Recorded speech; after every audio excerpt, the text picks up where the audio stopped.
بسم اللہ الرحمن الرحیم. In the name of Allah, the Beneficent, the Merciful. عزیز دوستو، قرآن پاک نے نبی کریم صلی اللہ تعالی علیہ وسلم کی تعریف مختلف جگہوں پر مختلف انداز میں فرمائی. جو مقام میں نے تلاوت کیا، اللہ کریم نے ارشاد فرمایا فَبِمَا رَحْمَةٍ مِّنَ اللَّهِ لِنْتَ لَهُمْ. فرمایا اے محبوب علیہ السلام، اللہ کی کیسی رحمت ہوئی کہ آپ اپنے غلاموں کے لیے نرم دل ہو گئے. وَلَوْ كُنْتَ فَظًّا غَلِيظَ الْقَلْبِ لَانفَضُّوا مِنْ حَوْلِكَ. فرمایا محبوب علیہ السلام، اگر آپ سخت مزاج سخت دل ہوتے تو بیچارے آپ کے پاس سے بکھر جاتے. اللہ نے خاص رحمت کی ہے کہ آپ اپنے غلاموں کے لیے نرم دل ہو. کائنات ارضی پر جتنے بھی مصلح اور جتنے بھی لیڈر آئے، اور بہت سارے لوگ اب بھی اس کا دعویٰ کرتے ہیں، کچھ نہ کچھ تعلیمات انہوں نے بیان کی، کچھ نہ کچھ انہوں نے تذکرے کیے اچھی باتوں کے، لیکن نبی پاک صلی اللہ علیہ وسلم نے فرمایا میں اخلاق حسنہ کی تکمیل کرنے کے لیے دنیا میں آیا. یعنی اس سے اونچی اور اس سے اچھی بات کوئی کر ہی نہیں سکتا جو رسول کائنات نے بیان فرمائی. یہاں ختم ہو گئے تمام اخلاق کے دائرے، کتنے کوئی بیان کر سکتا ہے. نبی کریم صلی اللہ تعالیٰ علیہ وسلم نے اصلاح انسانیت کے لیے ایک بھرپور اور معمور کردار ادا فرمایا. کوئی ایسی چیز جو انسانیت کی کامیابی کے لیے باقی ہو اسے سرکار نے چھوڑا نہیں. سب سے پہلے انسان کی فلاح کے لیے، کامیابی کے لیے اس کے عقیدے کا ٹھیک ہونا بڑا ضروری ہوتا ہے. نبی پاک صلی اللہ تعالیٰ علیہ وسلم عقائد پر خاص توجہ ارشاد فرماتے تھے، خاص توجہ. یہاں تک کہ سرور کائنات صلی اللہ تعالیٰ علیہ وسلم کے صاحبزادے حضرت ابراہیم علیہ السلام کا وصال ہوا تو اسی دن سورج کو گرہن لگ گیا. آپ ذرا توجہ فرمائیں کہ بائی دا وے بھی کوئی بات ہو جائے تو لوگ اپنے کھاتے میں ڈال لیتے ہیں. اور جب سے یہ پیری مریدی کا رواج بڑا غلط سا شروع ہوا ہے تو لوگوں نے اس طرح کیا ہے کہ نفسیاتی بوجھ ڈالا جاتا ہے. نفسیاتی پیر صاحب ناراض ہو گئے تو کہیں تیری بھینس ہی نہ مر جائے، فلانا کام ہو گیا تو تیرا کام ہی سارا تباہ ہو. اتنا زیادہ نفسیاتی بوجھ ڈالا جاتا ہے کہ لوگ بیچارے الجھے ہوئے رہتے ہیں. نبی پاک صلی اللہ علیہ وسلم نا عقائد پر خاص توجہ فرماتے تھے کہ لوگوں کے نظریات پختہ رہیں. سرکار کے صاحبزادے کا وصال ہو گیا، اسی دن سورج کو گرہن لگ گیا. کچھ لوگوں کی زبان سے یہ بات نکلی کہ چونکہ آج حضور سید عالم علیہ السلام کے صاحبزادے کا وصال ہوا ہے اس لیے سورج کو گرہن ہو گیا. تو محبوب کریم صلی اللہ علیہ وسلم نے باقاعدہ لوگوں کو مسجد میں جمع فرمایا، اور جمع کر کے سرکار نے فرمایا یہ سورج کے گرہن کا کسی انسان کی موت سے کوئی تعلق نہیں. یہ اللہ کی حکمت ہے، یہ اس کی قدرت ہے. جب سورج گرہن لگے تو استغفار کیا کرو، اللہ کی بارگاہ میں سجدہ ریزی کیا کرو، اس کا اس چیز سے کوئی تعلق نہیں ہے. باقاعدہ سرکار نے خطبہ دے کے، تاکہ کسی دل میں کوئی ابہام پیدا. حضرت عمر فاروق رضی اللہ تعالیٰ عنہ کے زمانہ مبارکہ میں بعض لوگوں نے یہ کہنا شروع کر دیا تھا کہ جتنی فتوحات ہو رہی ہیں یہ حضرت خالد بن ولید کی وجہ سے ہو رہی ہیں. آپ کا انتظام ماشاءاللہ مکمل ہے جی، اب تو بات آگے چلنے کو ہے، بس سب ٹھیک ہے ماشاءاللہ. اب آپ ہمیں موقع دیں تاکہ ہم کوئی بات کر سکیں آپ کے ساتھ. اور آپ بڑے پیارے ہیں، بڑے اچھے ہیں، بڑا خوبصورت بندوبست ہے. اللہ آپ کو اس کی جزا عطا فرمائے. اور ماشاءاللہ سب ٹھیک ہے. اور تصویر کا ویسے ثواب کوئی نہیں دین کے اندر. کبھی کسی عالم نے بتایا کہ ایک فوٹو کھینچو تو 10 نیکیاں ملتی. اتنا فرض کام تو نہیں ہے نا، جتنا ہے بس ٹھیک ہے، ضرورت کے لیے سے اتنا ہی رکھیں. اللہ تعالیٰ آپ کو جزائے خیر عطا فرمائے. یہ نہ ہو کہ ساری محفل پہ توجہ ہی فوٹو پہ رہ جائے اور فوٹو ہی باقی بچے. مہربانی کریں، اللہ آپ کو بہترین جزا دے. آپ میری بات پہ توجہ فرمائیے گا. حضرت عمر کے زمانے میں بعض لوگوں نے کہا کہ جتنی فتوحات ہو رہی ہیں یہ حضرت خالد بن ولید رضی اللہ تعالیٰ عنہ کی وجہ سے ہو رہی ہیں. اللہ والوں کی برکت ہوتی ہے. خود حدیث بخاری میں موجود ہے کہ کوئی صحابی، کوئی تابعی، کوئی تبع تابعی بھی جنگ میں جائے گا تو ان کی برکت سے اللہ فتح عطا کر دے گا. لیکن دین کو اس پر بند نہیں کیا جا سکتا. ہم تو اہل محبت ہیں، اولیاء اللہ صوفیہ کرام کی غلامی کے قائل، لیکن عقائد و نظریات کا نکھرا ہونا اور جو چیز جہاں ہے اس کا وہیں تک محدود رہنا، یہ شریعت اسلامیہ کا طریقہ ہے۔ دین معتدل ہے نا، افراط و تفریط سے بچاتا ہے۔ حضرت خالد بن ولید کی وجہ سے فتح ہوتی ہے تو جناب عمر فاروق رضی اللہ تعالیٰ عنہ نے لوگوں سے کہا نہیں، فتح اس لیے ہوتی ہے کہ دین سچا ہے، اسلام سچا ہے، قرآن سچا ہے، اس لیے فتوحات ہوتی ہیں۔ لوگوں نے کہا نہیں جی، جس جنگ میں وہ جاتے ہیں اللہ کامیابی دیتا ہے۔ تو بعض لوگ مشروط کرنے لگے کامیابیاں حضرت خالد بن ولید کے ساتھ۔ حضرت عمر فاروق نے جناب سعد بن ابی وقاص رضی اللہ تعالیٰ عنہ کو ایک رکا دیا، حالانکہ جہاد بڑے نازک موڑ پہ تھا، قادسیہ کے ان علاقوں میں جنگ ہو رہی تھی جہاں بڑی شدت کے ساتھ غالی قسم کے اسلام کے دشمن رہتے تھے۔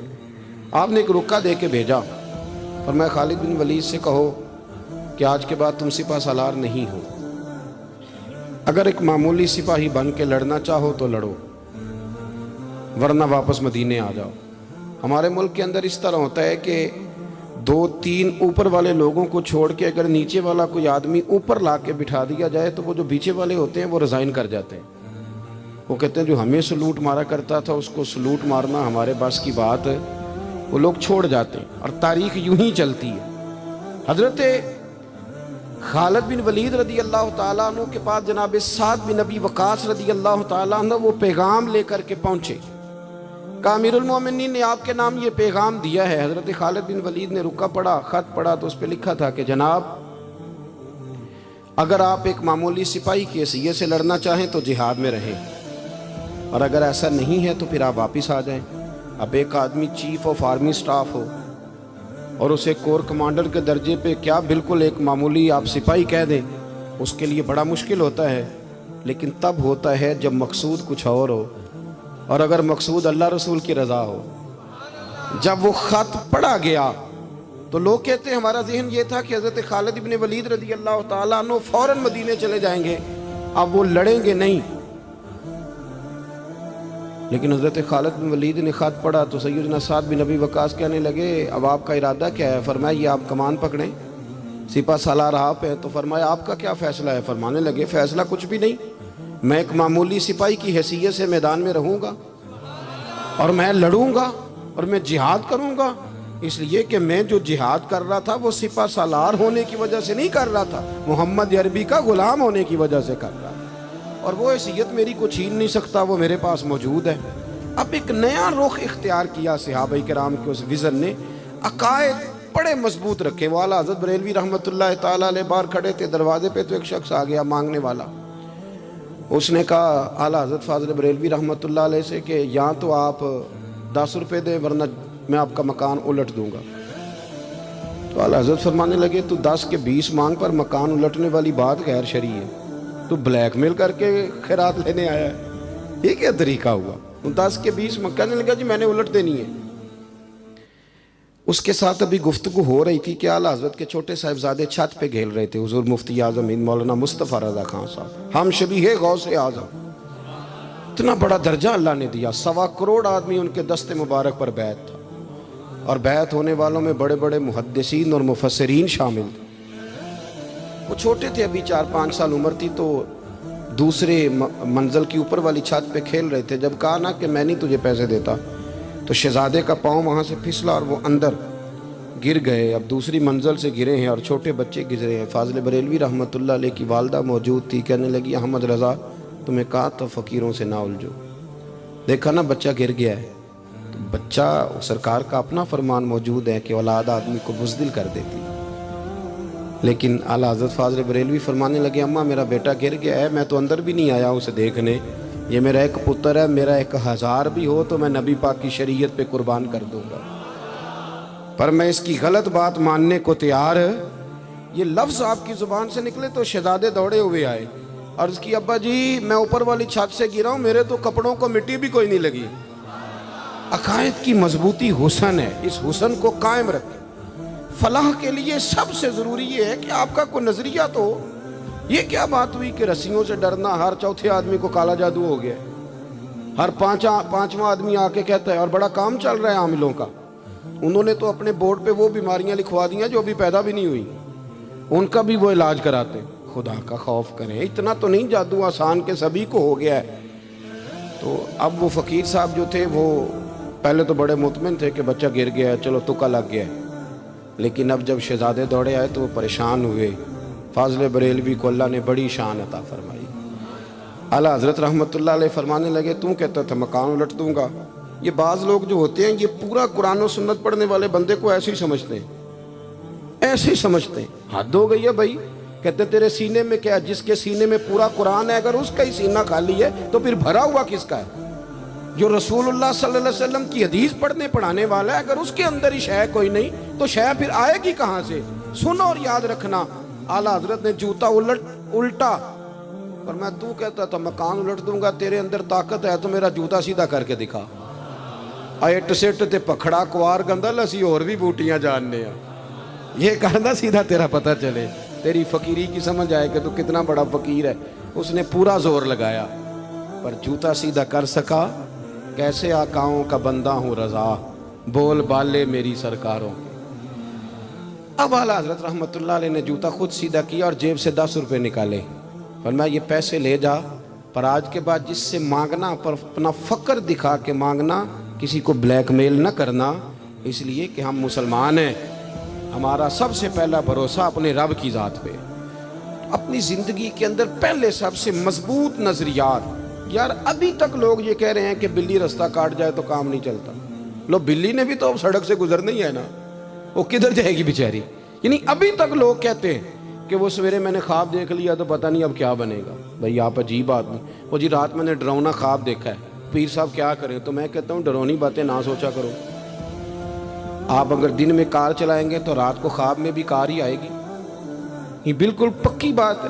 لوگ پوچھتے ہیں کہ بزرگان دین کو, صوفیہ کرام کو, اولیاء عظام کو سرکار کی زیارت کیوں ہوتی تھی؟ تو میں نے کہا بڑی سادی سی بات ہے, جو سارا دن مصطفیٰ کے گیت گائے گا تو خواب میں بھی تو رسول پاک کی باتیں کرے گا نا. تو اس میں بعید کیا ہے؟ جو آدمی سارا دن کرتا ہے وہی خواب میں رات کو دیکھ لیتا ہے. پہلی بات اپنے عقائد. اور دوسری بات یہ کہ ہمارے ہاں نا آہستہ آہستہ غلطی تسلیم نہ کرنے کا رواج بڑا عروج پکڑ رہا ہے. ہم ڈٹے ہوئے لوگ. سرکار نے فلاح انسانیت کے لیے جو دوسرا کام کیا نا, وہ لوگوں کو احساس دلایا ہے کہ اگر غلطی ہو جائے تو تم نے بندوں کے سامنے اپنے آپ کو کلیئر نہیں کرنا, تم نے تو رب کے سامنے اپنے آپ کو کلیئر کرنا. اللہ کے سامنے تم نے بچنا ہے کہ میرا گناہ معاف. اور حضور احساس پیدا کرتے تھے. بخاری شریف میں قبیلہ غامدیہ کی اس عورت کا تذکرہ موجود ہے جو خود آئی تھی, کوئی گرفتار کر کے نہیں لایا تھا, از خود آئی. احساس پیدا ہو گیا نا گناہ کا. یہاں بہت ساری غلطیاں کر کے بھی لوگ جب اپنی بات کرتے ہیں تو کہتے ہیں کبھی یاد تو نہیں کسی کے ساتھ زیادتی کی ہو, یاد تو نہیں کبھی کسی کا. بھئی آپ نے اتنے بڑے ولی ہونے کا دعویٰ کر دیا. انسان تو انسان رہتا ہے. بڑے بڑے لوگ کہہ گئے کہ یا اللہ اگر انجانے میں بھی بھول گئے ہیں تو ہم سے درگزر فرما. لیکن جب ہم تیار ہی نہیں ماننے کو. حضرت انس بن مالک کہتے ہیں وہ خاتون آئی, پکڑ کے نہیں لایا, کسی 14 دنوں کے ریمانڈ پہ نہیں اسے منوایا گیا, اسے وہ خود بخود آئی. اور کریم محبوب علیہ السلام کے سامنے جب وہ کھڑی ہوئی تو اتنے درد سے میں نے کم لوگ روتے دیکھے ہیں جس درد سے وہ روئی. عرض کرنے لگی حضور میں غلطی کر بیٹھی ہوں, مجھ سے زنا ہو گیا, مجھے پاک کر دیں. تو محبوب کریم علیہ السلام نے فرمایا تو کیسے ثابت کرے گی تو نے گناہ کیا؟ یعنی مجرم کو ثابت کرنا پڑ رہا ہے کہ میں گناہ گار. یہ وہ کمال ہے کہ انسانوں کو احساس ہونے لگے کہ یہاں ہم غلط ہیں. جب اعتراف جرم ہوتا ہے, جب بیماری کی تشخیص ہوتی ہے تو پھر اس کا علاج بھی ہو جاتا ہے. حضرت انس بن مالک کہتے ہیں وہ عرض کرنے لگی حضور میرے پیٹ میں ناجائز بچہ ہے. حضور نے فرمایا جا جب بچہ پیدا ہو تو پھر آنا. وہ 8 ماہ کے بعد آئی تو اس کی گود میں پھول سا بچہ تھا. حضور نے فرمایا واپس جا, جب روٹی کھانے لگ جائے تو پھر آنا. وہ 2 سال 2.25 سال دودھ پلاتی رہی. پھر جب آئی تو بچے کے ہاتھ میں روٹی کا ٹکڑا تھا. کریم محبوب صلی اللہ تعالی علیہ وسلم سے آ کے جب اس نے بات کی تو وہ درد سے روئی, کہنے لگی یا رسول اللہ 3 سال ہونے کو ہیں, میں نے گناہ کیا ہے, میں ساری رات سو نہیں پاتی. حضور تڑپتی, اگر اس حال میں مر گئی تو اپنے رب کو کیا منہ دکھاؤں. مجھے پاک کر دے، میرے حال پہ رحم فرمائے۔ محبوب کریم صلی اللہ علیہ وسلم نے بچہ ایک صحابی کو دیا، فرمایا بچوں کی طرح پالنا، اور کہا اسے لے جاؤ، پتھر مار مار کے اسے سنسار کر دو۔ صحابہ کہتے ہیں اسے پتھر لگ رہے تھے اور حضور بے چینی کے ساتھ ٹہل رہے تھے۔ آ کے خبر دی، حضور وہ تو وصال کر گئی، انتقال ہو گیا۔ فرمایا یہاں تک تو بات اس کی تھی۔ حضرت انس بن مالک کہتے اب محبوب کریم نے صحابیات سے فرمایا اسے غسل دو، کفن پہناؤ، جنازہ تیار ہو جائے تو مجھے خبر کرنا۔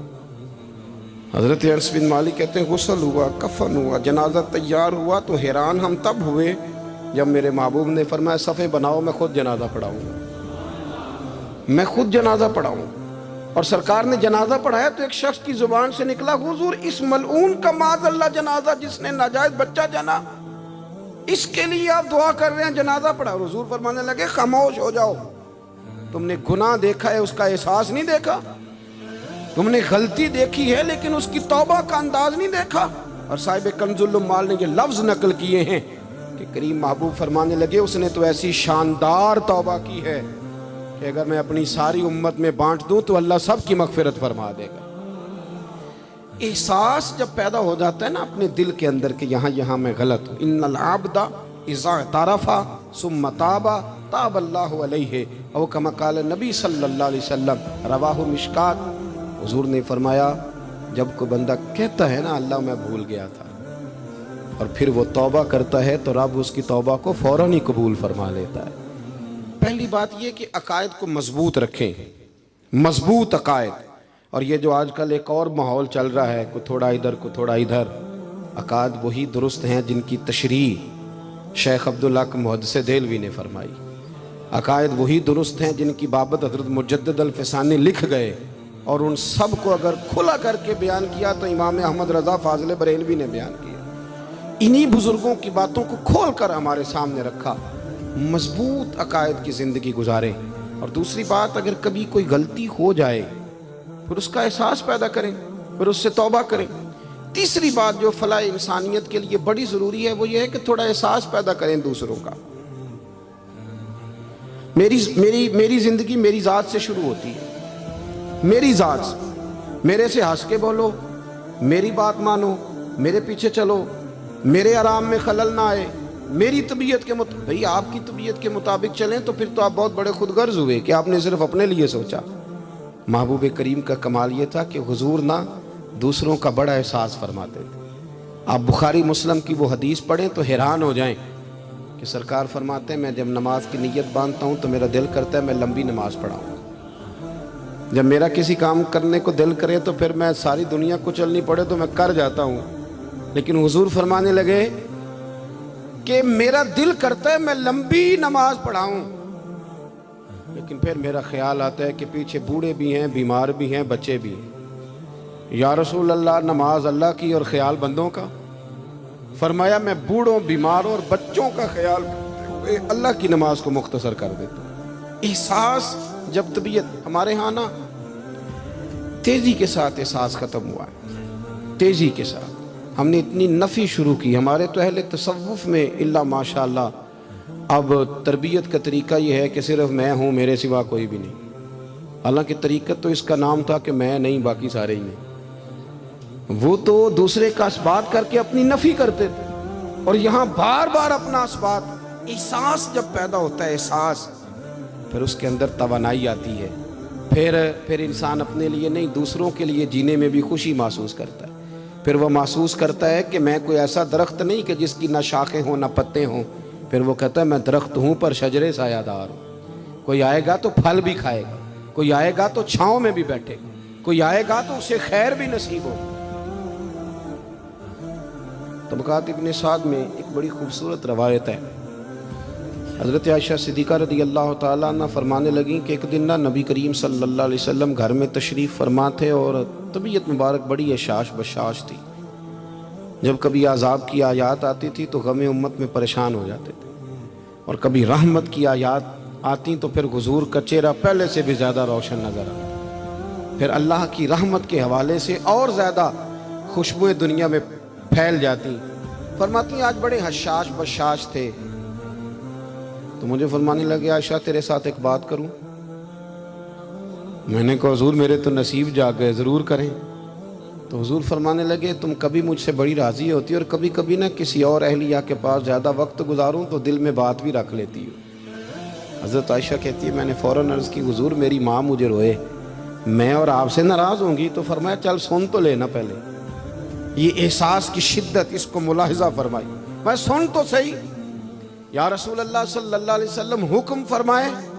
تو محبوب کریم صلی اللہ علیہ وسلم فرمانے لگے عائشہ تم کبھی کبھی قسم اٹھاتی ہو، اور جب تمہارے دل میں میرے بارے میں کوئی بات ہونا تو پتہ کس طرح قسم اٹھاتی ہو؟ تم کہتی ہو مجھے حضرت ابراہیم علیہ السلام کے رب کی قسم ہو، اور جب مجھ سے راضی ہوتی ہو تو پھر کہتی ہو مجھے محمد عربی کے رب کی قسم ہو صلی اللہ علیہ وسلم۔ حضرت عائشہ صدیقہ کہتی ہیں سرکار نے بات کی تو میں آنکھوں سے رو رہی تھی اور لبوں سے ہنس رہی تھی، اور میں عرض کر رہی تھی یا رسول اللہ آپ اتنا زیادہ خیال فرماتے ہیں، جملوں کا خیال، احساس کہ کوئی کیا سوچتا ہے کیا کہتا ہے، ہمارے اندر تیزی سے وہ چیز، گھروں کے اندر پوری جنگ لگ جاتی ہے، اماں جی کی اور بیگم صاحبہ کی پوری جنگ، اور دونوں نے جیتنا ہے، اس کے اندر اب پتہ نہیں بیچارہ ہارے گا کون، ان دونوں کو جیتنا ہے، مساجد میں جنگ لگ جاتی ہے۔ میں تھوڑے دن پہلے میں نے دوستوں سے کہا تھا، میں نے کہا یہ جو مسجد کا صدر بناتے ہو نا، اس کا نام صدر نہ رکھو، کوئی اور رکھ لو، اس لیے کہ صدر تو سب سے بڑا آئینی عہدہ ہے، تو جب آپ صدر ہی کہہ دیتے ہیں پر اس بیچارے کا دل کرتا ہے کبھی اسمبلیاں ٹوٹنی بھی چاہیے، کوئی تبدیلی بھی ہونی چاہیے، آپ درجہ ہی بڑا اونچا دے دیتے ہو، پریشان ہو جاتا ہے، اندر رٹا بن جاتا ہے ہمارے یہاں، عہدوں کی جنگ ہے، لڑائی ہے۔ مسئلہ صرف یہ ہے کہ احساس نہیں، اگر احساس ہونے لگے پھر شوق بیدار ہوتا ہے، پھر انسان کسی کو کچھ دے کے راضی ہوتا ہے، پھر اس کا حضرت حذیفہ بن یمان رضی اللہ تعالیٰ عنہ فرماتے ہیں، یہ حدیث امام غزالی لائے اور اپنی سند کے ساتھ لائے۔ حضرت حذیفہ بن یمان رضی اللہ تعالیٰ عنہ فرماتے ہیں میں نبی پاک صلی اللہ علیہ وسلم کے ساتھ ایک سفر میں تھا، گرمی بڑی شدید تھی، ایک جگہ پہ باغ نظر آیا تو تھوڑا سا سستانے کے لیے سرکار اس باغ کو برکت دینے کے لیے تشریف فرما ہوئے، تو سامنے کنواں بھی نظر آیا، تو تبا مبارک چاہی کہ غسل ہی نہ کر لیا جائے۔ کہتے ہیں حضور سید عالم علیہ السلام کنویں کے قریب چلے گئے غسل فرمانے کے لیے، تو کپڑوں سمیت سرکار غسل فرما رہے تھے، پھر بھی مجھے فرمایا کہ ذرا چادر تان کے نہیں کھڑے ہو جاتے، یہ نا زیادہ شرم والا ہوتا ہے کھلا لباس، اس میں زیادہ احساس ہوتا ہے، یہ گرمیاں آتی ہیں نا تو سمجھدار آدمی بھی خالی بنیان میں گھومنے لگتا ہے، سیاںا بندہ بھی اچھا نہیں لگتا، تہذیب کے مطابق نہیں۔ ہماری وزاداری جو ہوتی ہے وہ باہر ہی نہیں گھر کے اندر بھی ضروری ہوتی ہے، بیٹیاں ہیں بہنیں ہیں گھر کے اندر، بڑا اچھا رویہ انسان کا ہو تاکہ خوبصورتیاں اور خوشبوئیں بکھریں۔ کپڑوں سمیت غسل فرما رہے ہیں، اور حضرت حذیفہ بن یمان کہتے ہیں میں چادر تان کے کھڑا ہو گیا، سرکار تھوڑے سے غسل کے بعد فرمانے لگے حذیفہ گرمی بڑی تھی، نہانے میں بڑی لذت آ رہی ہے، تو میں تھوڑا اور نہ نہاؤں؟ تو میں نے کہا حضور میری تو نوکری قبول ہو رہی ہے، میرے لیے تو سعادتیں۔ کہتے ہیں سرکار نے تھوڑا غسل کیا، اب حضور بس کرنے لگے تو میں نے عرض کی، میں نے کہا یا رسول اللہ میری خواہش ہے کہ تھوڑا اور غسل فرمائیں۔ سرکار نے تھوڑا اور غسل کیا، میں نے کہا حضور اور کریں۔ کچھ دیر حضور غسل کرتے رہے، تکمیل غسل پر میں بڑا راضی تھا، کلیجہ بڑا ٹھنڈا تھا کہ آج میری خدمت قبول ہوئی، آج مجھے حصے میں یہ سعادت آئی۔ کہتے ہیں جب میں فارغ ہوا نا تو حضور فرمانے لگے چل اب تو بھی غسل کر، تو بھی غسل کر اب۔ تو میں غسل کرنے لگا تو فرمایا ادھر دیکھنا میری طرف۔ یہ ہمارے ہاں نا کچھ لوگ بن کے بیٹھ گئے، اور انہوں نے سمجھا کہ شاید چونکہ میں لیڈر ہوں، شاید میں سربراہ ہوں، اور باقیوں پر لاگو ہے کہ میری گاڑی کے پیچھے دوڑیں اور میرے نعرے لگائیں۔ دیکھو جب انسان انسانوں کے اندر احساس پیدا کرنے کی طرف دیکھے گا تو سب سے پہلے میرے محبوب کی زندگی سے درس حاصل کرے گا۔ سرور کائنات صلی اللہ علیہ وسلم نے کہا غسل کرو، کہتے میں غسل کرنے لگا تو محبوب فرمانے لگے چادر مجھے دو، میں تان کے کھڑا ہوتا ہوں۔ کہتے میرے تو پیروں تلے زمین نکل گئی۔ میں نے کہا یا رسول اللہ صلی اللہ علیہ وسلم مہربانی فرمائیں آپ یہ نہ کریں۔ تو حضور نے فرمایا تو نے کیا ہے نا تو میں کیوں نہ کروں؟ کہتے ہیں اب حضور نے حکم دیا تو میں نے چادر سرکار کو پیش کر دی، حضور تان کے کھڑے ہو گئے تو میں جلدی سے غسل کر کے فارغ ہو گیا۔ میں نے کہا حضور نہا لیا ہے؟ فرمایا حذیفہ مجھے گرمی لگ رہی تھی تو تمہیں بھی لگ رہی ہوگی نا، صحیح کر کے غسل کرو۔ کہتے ہیں میں غسل کر چکا، یارو ذرا اس کی لذت تو محسوس کر لو۔ کوئی حرج نہیں یار، اگر کوئی کام ہمیں کبھی اپنے ہاتھ سے کرنا پڑ جائے کوئی مسئلہ نہیں۔ اگر آسمانوں پہ چلو گے تو زمین والوں سے پیار نہیں بڑھے گا، اور اگر زمین والوں کے بیچ رہو گے پیار کرو گے تو محبتیں بڑھیں گی۔ حضرت حذیفہ بن یمان کہتے ہیں کہ میں پھر تھوڑی دیر غسل کے بعد عرض کی حضور کر لیا غسل؟ تو کہتے ہیں اور سرکار نے میری طرف غور سے دیکھ کر فرمایا حذیفہ دو حرفی بات ہے، جتنی دیر میں نے غسل کیا تم بھی اتنی دیر ہی کرو گے، اور کرو گے تو بات ختم ہوگی ورنہ یہ بات ختم نہیں ہوگی۔ حضرت حذیفہ بن یمان فرماتے ہیں میں نہا بھی رہا تھا اور مدینے والے رسول پہ درود و سلام بھی پیش کر رہا تھا۔ دیکھو اگر یہ شدت آئے نا، دیکھیں میں اکثر دوستوں سے کہا کرتا ہوں کہ میرے جیسے آدمی کو نا بن جاتی ہے عادت سٹیج پہ بیٹھنے کی، آپ یقین کریں بن گئی ہے، مثال نہیں دے رہا صحیح کہہ رہا ہوں۔ اب کئی دفعہ ایسے ہوتا ہے کہ بہت ساری محافل میں نا چاہیے نا بندہ پیچھے بیٹھ جائے، لیکن وہ ایسی جو نجی جو اساتذہ کی ہیں، جو بزرگوں کی ہیں، جن میں بڑے بیٹھے، ان میں بھی کئی دفعہ شک ہونے لگتا ہے کہ آگے ہی جانا ہے، حالانکہ نہیں جانا۔ اور کئی ایسے چودھری صاحب، پیر صاحب، صوفی صاحب ہوتے ہیں جو گردن اٹھا اٹھا کے نقیب محفل کو دکھاتے ہیں کہ میں آ گیا ہوں، کر لے اعلان کسی طریقے سے، پھر آپ تنگ ہوتے ہیں۔ پھر دیکھیں نا اس محفل کا بھلا مہمان خصوصی میں تو نہیں، اس میں محفل کے تو مہمان خصوصی وہ ہیں جنہوں نے یہاں جھاڑو دیا ہے، جنہوں نے لوگوں کو دعوت دی ہے، اور جو بیٹھ کے دائیں بائیں دیکھ کے بڑے راضی ہو رہے ہیں دل ہی دل میں کہ دیکھا ہماری محفل کتنی کامیاب ہوئی، ذوق پیدا ہو رہا ہے، شوق پیدا ہو رہا ہے۔ ہم اگر احساس کرنے لگیں، تھوڑا سا بیچ رہنے لگیں لوگوں کے، حسن پیدا ہوگا، پیار بڑھے گا، بھائی کے ساتھ رشتہ مضبوط ہوگا، دوستوں کے ساتھ تعلق مضبوط ہوگا۔ یہ جو ملازم چھوڑ کے چلا جاتا ہے نا، اس کو 5,000 زیادہ ملتا ہے تو نکل جاتا ہے، اس کی وجہ یہ تھی کہ آپ کا اس کے ساتھ رشتہ مضبوط نہیں تھا۔ اگر تعلق مضبوط ہو جائے، مولا علی شیر خدا، مولا کائنات حضرت مولا علی شیر خدا کرم اللہ تعالی وجہ الکریم کا خادم کہتا ہے مجھے ایک دن فرمانے لگے، یعنی خادم کو، غلام کو فرمانے لگے یار کپڑے تیرے بھی پرانے ہو گئے ہیں تو میرے بھی ہو گئے، چل خریداری کرنے نہ چلیں۔ کہتے مجھے لے گئے بازار اور 2 جوڑے حضرت علی نے خریدے، ایک خاصا مہنگا تھا ایک سستا تھا۔ میں سمجھ گیا کہ مہنگا آقا کا ہے اور سستا غلام کا ہے۔ کہتے ہیں وہ تھیلے میں ڈالے، اٹھانے میں نے تھے، میں نے وہ اٹھائے اور میں چلنے لگا۔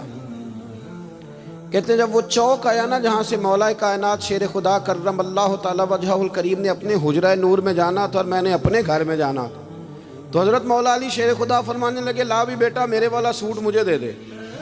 تو بالکل طے شدہ بات تھی، میں نے وہ مہنگا جوڑا نکالا اور حضرت علی کی طرف بڑھایا تو حضرت علی فرمانے لگے یہ تو نہیں میرا تو وہ دوسرا ہے۔ تو وہ شخص کہتا ہے میں نے ایک فلسفہ بیان کیا، میں نے ایک علت بیان کی، ایک لاجک بیان کی۔ میں نے کہا حضور یہ آپ رکھیں اور یہ جو سستا ہے یہ میں رکھتا ہوں۔ فرمایا وجہ؟ کہنے لگا حضور وجہ بڑی سادی سی ہے، ایک پورا فلسفہ اس کے پیچھے، اور فلسفہ یہ ہے کہ آپ آقا ہیں اور میں غلام ہوں، تو آقا مہنگا پہنے اور غلام سستا پہنے۔ تو حضرت علی وہ والے عالم ہیں جن کو علم بھی مدینے والے رسول نے عطا فرمایا ہے، تو آپ حکم بھی کر سکتے تھے کہ نہیں تو لا میں نے وہی پہننا ہے، حکم بھی کر سکتے تھے، لیکن اس نے دلیل دی تھی نا، دلیل دی تھی نا، تو پہلے اس کی دلیل کو توڑنا ضروری تھا۔ حضرت علی کہنے لگے فلسفہ ہی تو نے بیان کرنا ہے تو اپنے والا نہ کر، تو میرے والا کر۔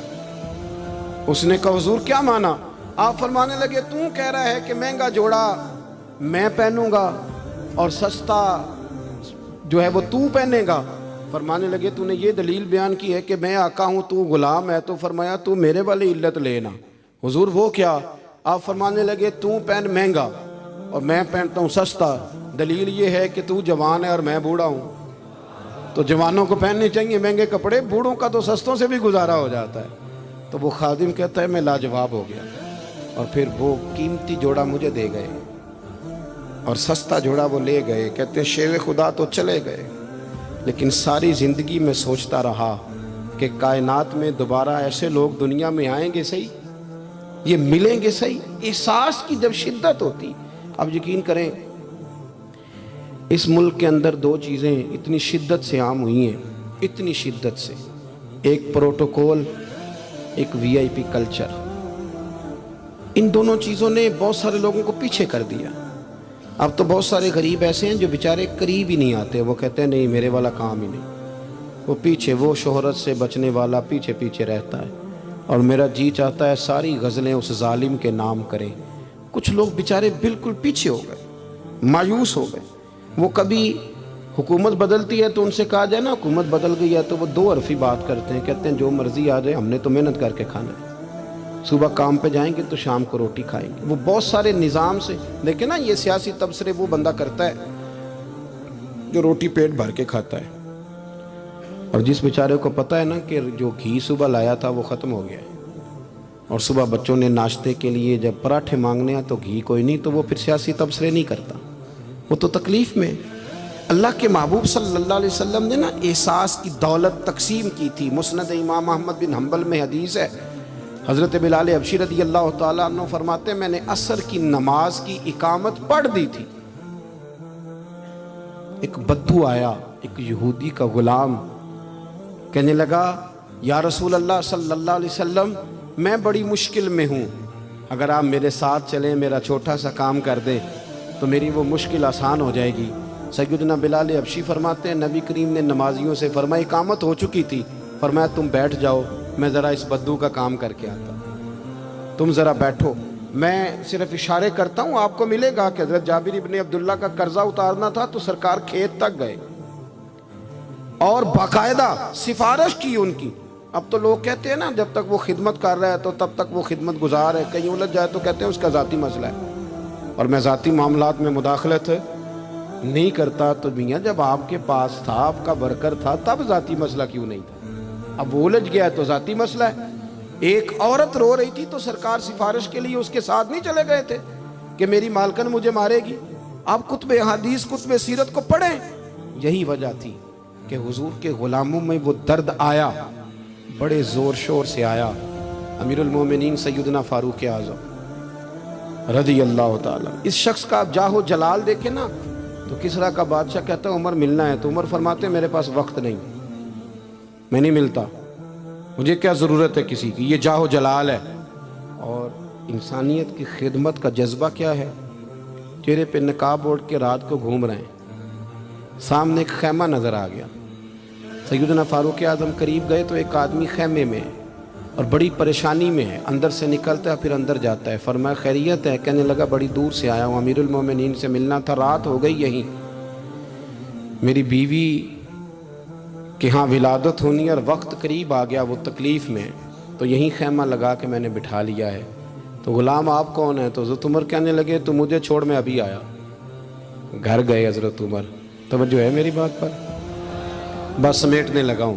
گھر گئے اور خاتون اول سے کہا، ملکہ سے کہا، اپنی اہلیہ سے فرمایا، فرمانے لگے کوئی نیکی کمانے کا ارادہ ہے؟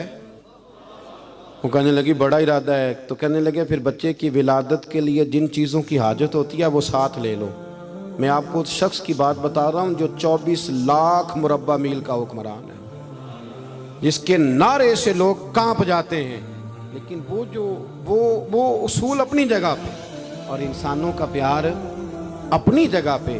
حضرت عمر نے اپنی اہلیہ کو ساتھ لیا، انہوں نے کہا کچھ چنے لے لیں، کچھ جو ہے وہ گھی لے لے، کچھ سرکہ لے لے، اور آپ یہ ساری چیزیں ڈال کے تو پکائیں۔ حضرت فاروق اعظم رضی اللہ تعالیٰ عنہ نے چولہا جلایا۔ وہ شخص کہتا ہے جب عمر پھونکے مارتے تھے نا آگ میں تو میں ان کی داڑھی سے دھواں نکلتے دیکھتا تھا۔ حضرت عمر نے چولہا جلایا، اوپر کھانا رکھا، وہ جو کہا تھا وہ آپ کی اہلیہ اندر چلی گئی خاتون کے پاس۔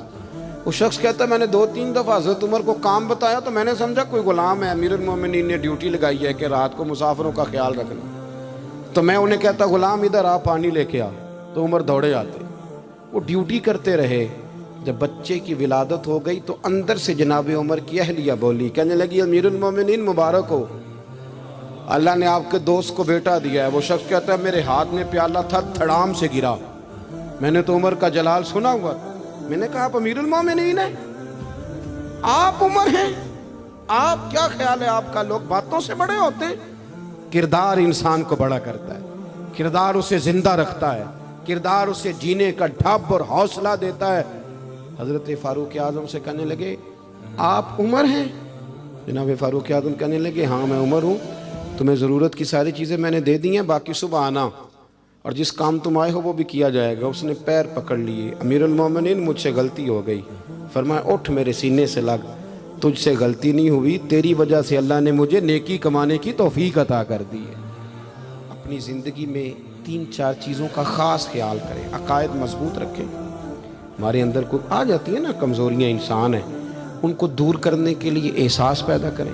تیسری بات یہ کہ ایک دوسرے کا دیکھیں نا، اگر میرا نالائق بچہ نہیں پڑھتا تو سارے پیسے اس پر خرچ کرنے کی کیا ضرورت ہے؟ میری بہن کا بچہ جو لائق ہے تو اس پر کیوں نہ پیسے خرچ کر دیے جائیں، ایک لائق آدمی تیار کر لیا جائے۔